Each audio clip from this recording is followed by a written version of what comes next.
protektor sesiku L. Sekarang hanya perlu pembaris geometri GPS. Titik-titik pada pembaris geometri GPS akan bertindak sebagai jangka lukis. Sebagai contoh, tanda pada 70 mm akan bertindak sebagai tapak jarum jangka lukis. Dua tanda pada 35 mm dan 105 mm akan bertindak sebagai tempat letak pensel untuk jangka lukis. Alat ini lebih selamat berbanding dengan jangka lukis kerana tidak ada jarum.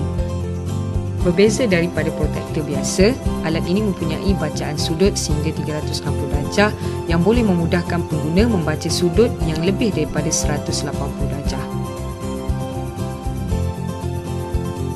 Sebagai sesiku L, garisan secara mendatar dan menegak boleh terus dibaca. Setiap tepi pada alat ini juga boleh digunakan sebagai pembaris biasa.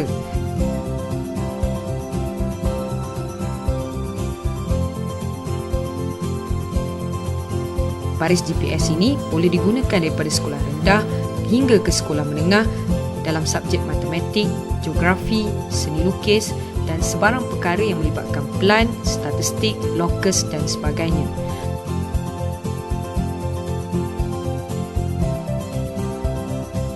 Secara ringkasnya, pembaris geometri GPS ini lebih mudah digunakan, lebih jimat dan lebih efisien.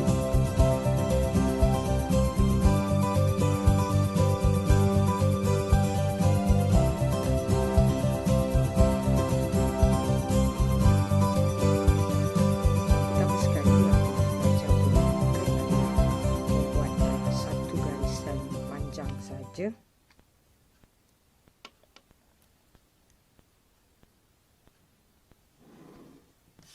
Okay, kita buat satu garisan panjang dan satu center iaitu P seperti soalan tadi. Okay, center kita pada P.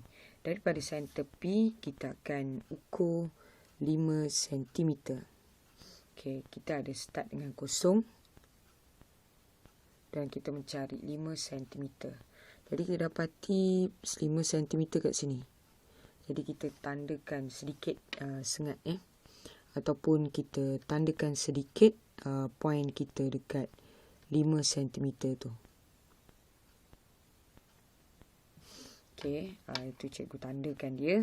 Jadi bagaimana kita nak melengkuk pada Q, kita hanya perlukan ambil 90 darjah ni. Kita letak betul-betul tegak di tanda kita tadi, iaitu 90 darjah di atas garisan seperti ini, dan kita lengkupkan dia. Okay, akhirnya kita dapat satu lengkupan. Jadi ini adalah untuk pelajar yang bermasalah dalam menggunakan jarum bagi jangka lukis. Okey, jadi GPS ini kita dah sediakan untuk pelajar yang bermasalah tadi untuk menggunakan tanpa menggunakan jangka lukis untuk membuat lengkupan. Jadi ini kita panggil sebagai titik Q lah, dengan ukuran 5 cm. Okey, kita nak buat dahulu sudut 60 darjah di titik Q. Jadi kita hanya letakkan saja di titik Q di sini. Okey, dia punya center kat sini letak pada titik Q. Jadi kita letakkan rata.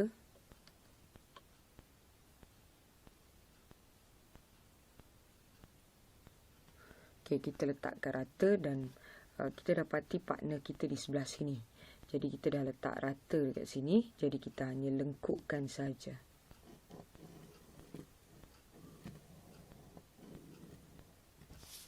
Okey, itu lengkupkan yang kita dah buat. Jadi kalau ada putus-putus di sini tak ada masalah, kita sambungkan saja, ikut balik dan kita sambungkan saja ke bawah ini. Okey. Akhirnya kita telah membina. Daripada sini cikgu nak buat sudut 60. Kita hanya letakkan pada point ni, center ni. Jadi kita letakkan saja biar rata. Bila dah rata, kita lengkupkan saja di sini. Okey, tu. Cikgu sudah lengkupkan dia. Jadi daripada lengkupkan itu, cikgu akan tarik garis. Okey, sebelum itu kita boleh uji ataupun kita boleh tarik garis dia lah untuk membina sudut 60 ke center pusat.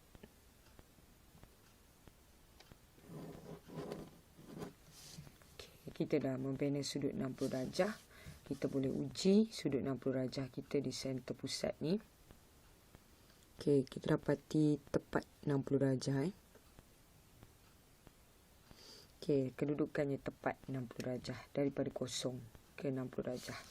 Jadi akhirnya dekat sini cikgu boleh bina sudut 60 darjah. Okey, bagaimana pula kita nak membina sudut 45 darjah di titik P? Macam biasa, partner kita kat sebelah sini, nanti kita akan lorekkan di sebelah sana. Kita letakkan point center ni di titik P.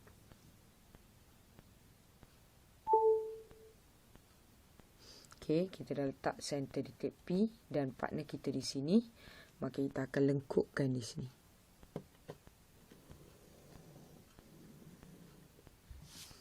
Okey, kita dah lengkup. Kalau putus kita dekat sini, kita boleh sambungkan balik.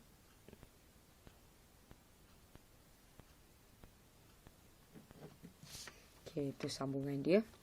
Daripada situ, cikgu nak bina sudut 60. Macam biasa, cikgu akan letak center di sini. Bagi point itu.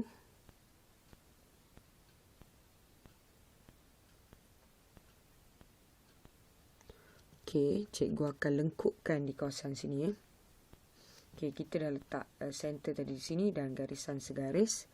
Kita akan lengkupkan di sini. Okey, itu adalah sudut 60. Jadi kita boleh uji dekat sini. Okey, tu daripada kosong hinggalah ke 60. Tu sudut 60. Okey, kita nak mencari seterusnya adalah sudut 120. Okey, untuk membaca sudut 120, kita akan letakkan kita punya center ni sebaris dengan garisan kita ni. Jadi kita letakkan pusat dekat point sinilah. Okey, jadi kita akan letakkan saja. Okey, garisan tu segaris segaris dengan garisan ni dekat center. Okey, kemudian kita ada lengkup dekat sini. Okey, kita akan lengkupkan dia. Jadi kita akan dapat lengkup dan kita boleh uji adakah ini 120.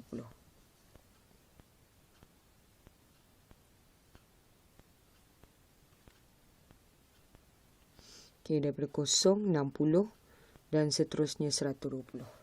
Akhirnya kita dah dapat 2 center point.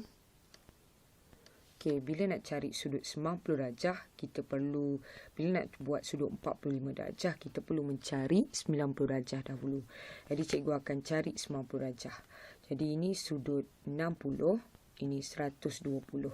Jadi 90 duduk di tengah-tengah ni. Maka cikgu perlu kerat di sini 90. Jadi bagaimana nak kerat? Kita hanya letakkan yang pertama point dekat sinilah. Kita punya point ni letak dekat 120.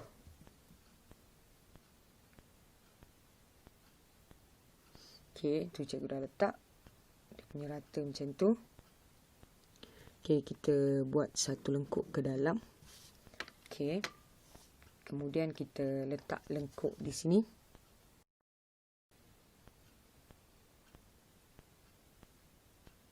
Okey, kita dah letak dekat situ. Dan kita, kalau kita boleh lihat, sini kena center dan sini pada lengkup tadi. Maka kita akan silangkan di atas itu. Kita dapat satu persilangan daripada peletakan titik. Hanya di sini meletakkan di situ dan hanya di sini meletakkan di sini. Kita akan lorek dan kita dapat bersilang dan kita boleh tarik garis yang ini menuju ke bawah. Jadi kita dah bina sudut 90 darjah. Kita boleh buktikan lagi. Okey, kelihatan dia 90 darjah. Jadi kita nak membuktikan dia daripada 2 point. Sini 1 dan situ 1. Kita ada 2 posisi point. Jadi apa yang perlu kita buat? Kita hanya letakkan. Yang pertama sekali, cikgu akan letakkan point ini dekat sini. Jadi kita akan letakkan secara melintang untuk Okey, kita letakkan biar dia rata. Jadi kita akan mengikut garisan lah. Kita akan mengikut garisan. Yang ni cikgu ingin menggunakan sedikit pen merah untuk melihat sedikit perbezaan.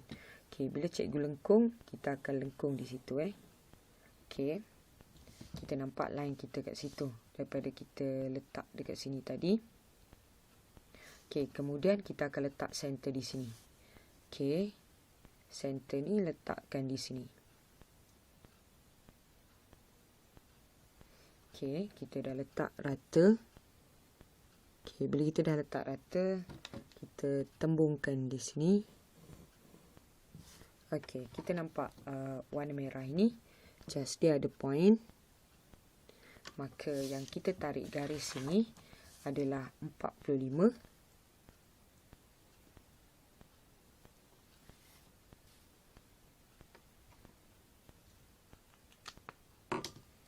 Okey, cikgu akan gunakan pensel.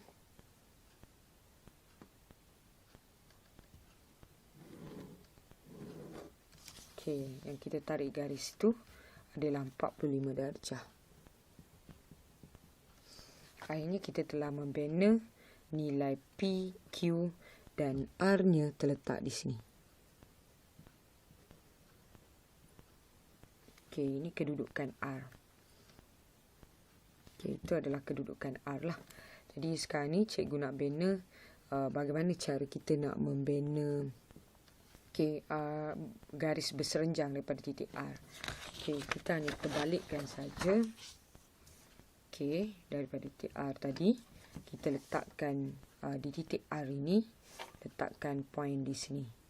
Okey, kita letakkan saja. Okey, kita akan nampak satu. Kita dah letak, kita nampak satu persilangan. Okey, so kita dah dapat 2 point. Jadi 2 point ini kita ada center persilangan ini di sini. Dan lagi satu adalah di sini. Okey, kita ada 2 point dekat sini. Daripada 2 point sini, cikgu akan letakkan point ni dekat sini.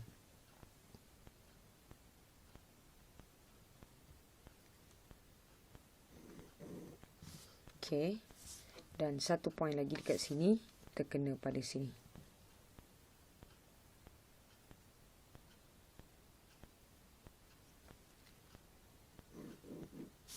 Akhirnya cikgu ada satu persilangan untuk berserenjang ke titik R.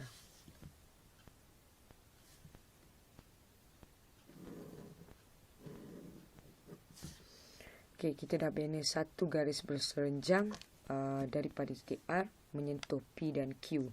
Jadi ini adalah garis berserenjang.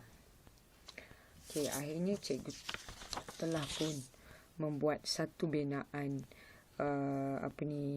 dengan menggunakan geometri GPS dengan cara mudah untuk membina satu. Dan kita nampak bentuk objek ini terputar menjadi di sini. Sebab ini adalah objek, yang ini adalah image. Jadi di manakah pusat putaran itu? Dan kita tahu dia terputar daripada bawah ke sana lah. Daripada bawah ke sana, kita tolak dia ke sana. Jadi dia terputar mengikut ikut arah jam. Jadi putarannya adalah sebeginilah. Kita tolak mengikut arah jam. Jadi kita nak cari pusat, kita nampak dua bucu yang sama, iaitu bucu F dan bucu A adalah sama. Jadi kita akan gariskan dengan GPS kita kedua-dua bucu ini.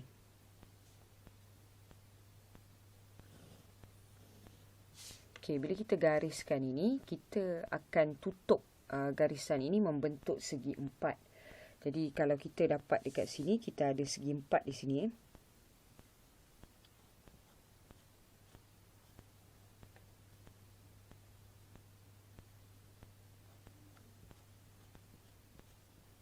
Okey, kita ada bentuk segi empat dan kita terus tutupkan segi empat ni.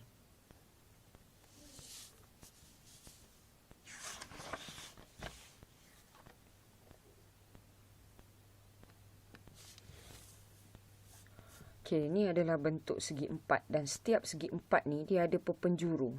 Kita ada perpenjuru di sini dan di sini.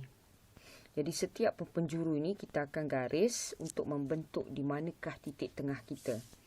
Jadi cikgu akan gariskan penjurunya.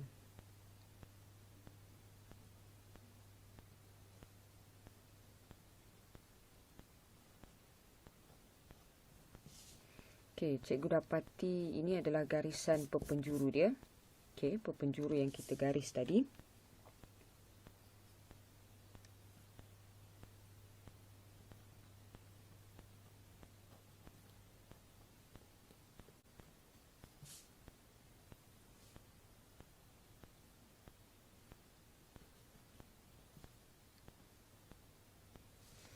Okey, daripada garisan penjuru ni kita ada nampak satu titik persilangan di tengah-tengah. Jadi kalau kita tak nak gariskan dia, kita boleh garis secara pekat.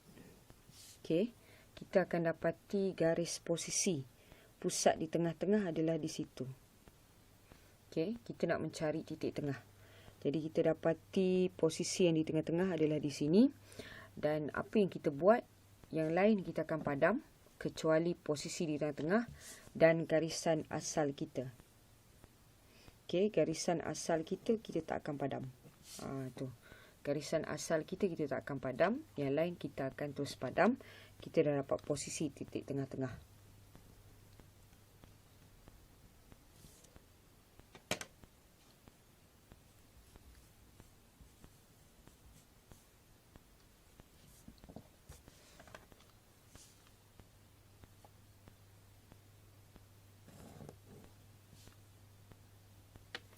Okey, itu yang kita tak akan padam.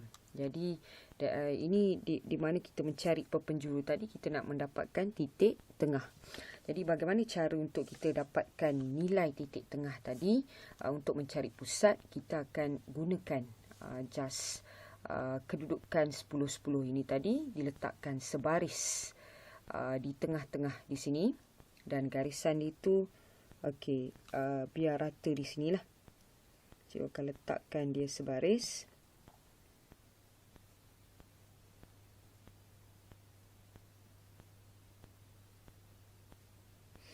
Okey, bila cikgu letakkan sebaris, cikgu akan dapat lihat kedudukan itu adalah daripada jarak dia daripada sini adalah kosong.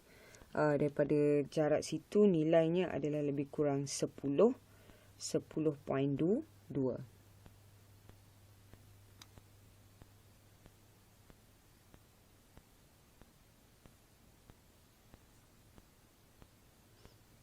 10.2, 10.1, 10.2 lah.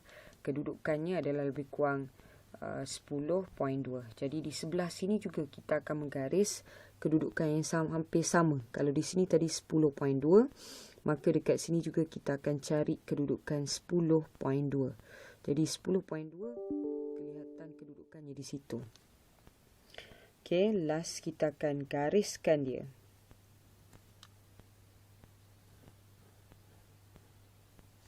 Okey, pada jarak yang sama. Okey, kalau kita lihat dekat sini 10.2, situ pun 10.2. Jadi itu kedudukan jarak kita lah. Jadi dia mesti sama. Sini 10.2, sini 10.2. Maka seterusnya kita pun perlu mencari di sebelah bawah juga adalah kedudukan 10.2.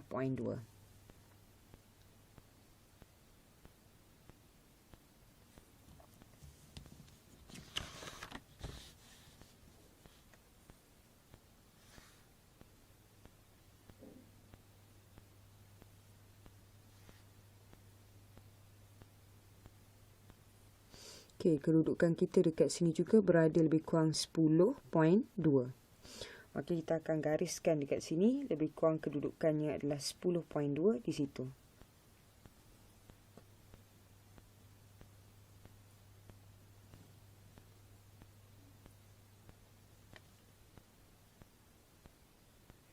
Okey, 10.2. Okey, jaraknya. Jadi akhirnya kita akan dapat 2 center atau 2 point titik, iaitu di bahagian atas dan bawah. Apa yang kita dapat di titik ini, kita akan cuba tembungkan setiap titik ini menjadi sebuah layang. Kalau kita lihat dekat sini,